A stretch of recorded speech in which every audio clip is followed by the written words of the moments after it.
পার্টির আর্থিক স্বচ্ছতার কষ্ট তিনি সরাসরি সকলের মুখের উপর বলে দিয়েছিলেন, আমি পার্টির চেয়ারম্যান, আমার যা ইচ্ছা তাই আমি করব, আমি কারো কাছে দায়বদ্ধ নয়। তখন সেই সবার পরে আমি এবং রুহুল আমিন হাওলাদার আমাদের সহকর্মীদের নিয়ে একটা সিদ্ধান্ত নিলাম যে আমরা আগামী নির্বাচনে, আগামী কাউন্সিলে আমরা প্রতিদ্বন্দ্বিতা করব। এইটা জানার পর আমরা প্রথমে যে কাদের সাহেব 7 জন প্রেসিডিয়াম সদস্যকে একসাথে বের করে, 7 জন প্রেসিডিয়াম সদস্য একসাথে বের করে, তারপরে তিনি যে কাউন্সিল তিনি লিখেছিলেন 28 জুনের জন্য, সেই কাউন্সিল তিনি স্থগিত করেন। যখন স্থগিত করেন তখন আমি এবং জনাব রুহুল আমিন হাওলাদার, আমি সিনিয়র কো চেয়ারম্যান হিসাবে, রুহুল আমিন হাওলাদার কো চেয়ারম্যান হিসাবে একটি আবেদন আমরা পত্র পত্রিকার মাধ্যমে তার কাছে রাখি যে আপনি সহসা কাউন্সিল সভা করেন। তিনি দুইটা স্টেটমেন্ট দেওয়ার পরে তিনি কাউন্সিল সভা না করে যেটা করলেন সেটা হলো আমাদের দুজনকেও পার্টি থেকে বহিষ্কার করে দেন।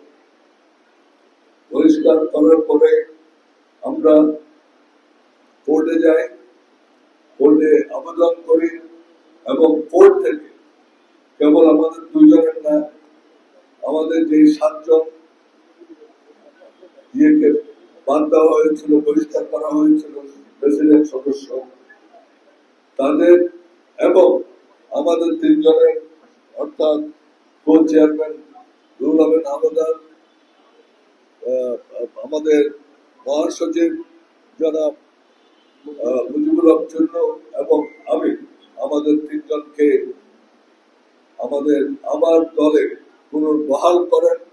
সাথে সাথে যে তাদের সমস্ত দলীয় কর্মকাণ্ডের উপর স্থগিতাদেশ করেন। অর্থাৎ আমরা পার্টিতে পুনর্বহাল হই এবং যে তাদের যে কর্মকাণ্ড তার উপর স্থগিতাদেশ করা হয়।